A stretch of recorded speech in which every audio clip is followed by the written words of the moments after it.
Les Jeux Olympiques arrivent à grands pas et on devrait donc voir enfin un peu d'escrime sur nos écrans. Et je me souviens très bien qu'il y a 4 ans, plein de gens m'ont dit « J'adore regarder l'escrime, mais je comprends rien ». Le commentateur et le consultant vont essayer d'expliquer, mais c'est compliqué de se faire comprendre alors que le match continue. Dans cette vidéo, on va essayer de vous donner les billes pour mieux comprendre ce qu'il se passe. On a déjà fait une vidéo pour reconnaître les armes, hop, dans le petit i. Mais on n'a pas expliqué les règles. C'est ce qu'on va faire dans cette vidéo.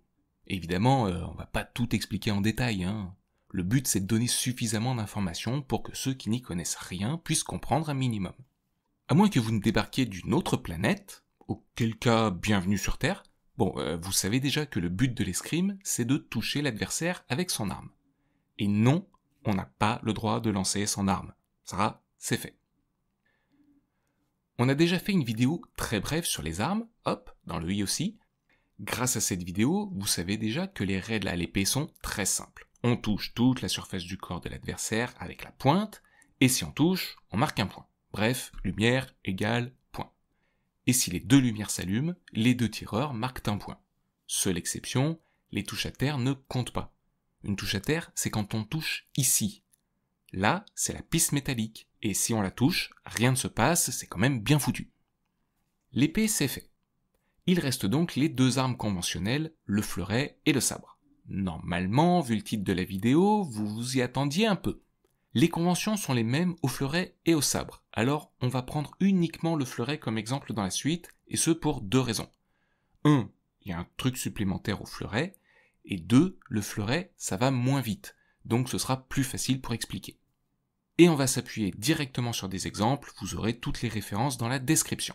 On commence tout doucement avec, voilà, une touche simple dans un match par équipe entre Hong Kong et l'Italie. Là, seule la lumière rouge s'allume, on ne se pose pas de questions, point pour Choi le Hongkongais. On les retrouve un petit peu plus tard, et là les deux lumières s'allument. Cette fois, on va devoir appliquer la convention, comme on dit. Dans cette situation, on donne la priorité à l'attaquant. Et l'attaquant, c'est celui qui avance. Là, on voit très bien que c'est Choi, c'est donc lui qui marque le point. Aux armes conventionnelles, il n'y a pas de coup double.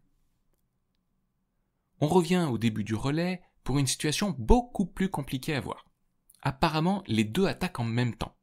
Pourtant, c'est Marini l'Italien qui marque le point. Pourquoi ? Quand on revoit l'action au ralenti, c'est un peu plus clair. L'Italien avance continuellement, allonge son bras et touche. De son côté, Choi avance, certes, mais à cet instant. Il raccourcit son bras.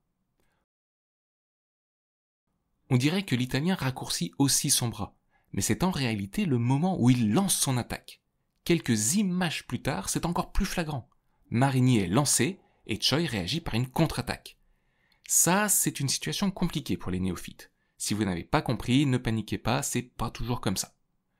Nouvelle action un peu confuse, c'est vrai, avec une petite nouveauté, la lumière blanche. Ça indique que le Hongkongais a touché sur une surface non valable. Mais l'Italien a touché sur une surface valable. Que se passe-t-il ? Eh bien c'est comme tout à l'heure quand les deux avaient touché valable.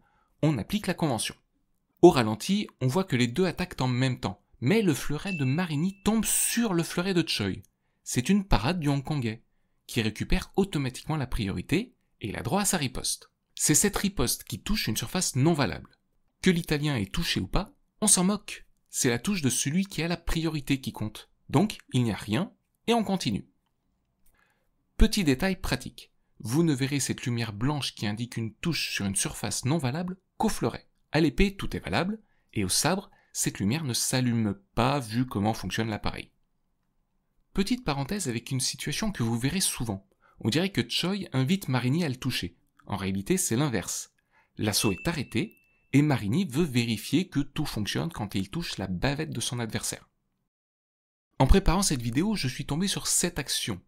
Choi touche Marini à la main. C'est une surface non valable, donc il n'y a pas de point. Mais c'est très douloureux, et cette zone n'est pas protégée au fleuret. Alors Choi va s'excuser pour avoir fait mal involontairement à son adversaire. Bel exemple de fair play, c'est aussi ça l'escrime. Cet assaut nous a montré pas mal de choses, mais on va passer à un autre match entre le japonais Shikine et l'italien Bianchi. Là, on va voir l'arbitre et on va aussi l'entendre. On a vu tout à l'heure un escrimeur vérifier le matériel. Ici, Bianchi est touché, mais il pense que son fleuret ne marche pas, alors il demande à l'arbitre de vérifier. Regardez sa réaction quand il voit que son arme n'allume pas. Il est content. Pourquoi ? Parce que cela va annuler la dernière touche. Le score de Shikine passe de 4 à 3 points. Avant de retourner à nos histoires de priorité, sachez que le dos est une surface valable, à toutes les armes d'ailleurs. Ce genre de touche, vous les verrez surtout au fleuret. Restez jusqu'au bout, j'en ai une autre à vous montrer. On en revient à la priorité. C'est celui qui attaque qui a la priorité. Pour la récupérer, on peut faire tomber l'attaque dans le vide. C'est ce qui se produit ici. Regardez les gestes de l'arbitre. L'attaque part de Shikine, mais elle ne touche pas. Il fait non avec le doigt. Ensuite, il juge la contre-attaque de Bianchi, qui touche, donc point pour l'Italien. Un peu la même chose, mais cette fois la contre-attaque de Bianchi touche avant que l'attaque de Shikine ne soit vraiment partie. Si Shikine touche, c'est lui qui marque le point, puisque c'est lui qui attaque. Et Bianchi le sait, alors il s'enfuit très vite pour que l'attaque ne le touche pas. La façon la plus simple de reprendre la priorité, c'est de parer l'attaque adverse. Là, Bianchi a la priorité, c'est clairement lui qui attaque. Mais Shikine écarte magistralement l'attaque, lance sa riposte dans le dos et touche. Même si la remise de Bianchi avait touché, c'est le japonais qui aurait eu le point. On notera l'attitude de Bianchi qui apprécie la magnifique touche de Shikine. On prend aussi la priorité en écartant l'arme de l'adversaire, sans que ce soit forcément une parade. Regardez ici, Shikine avance, mais Bianchi écarte le fer avec un battement. Il reprend la priorité. Le japonais est pris dans son élan et va toucher, mais c'est la touche de Bianchi qui compte, même s'il touche après son adversaire.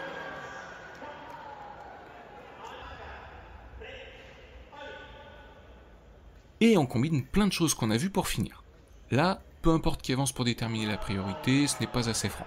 Par contre, Bianchi tape sur la lame de son adversaire et prend la priorité.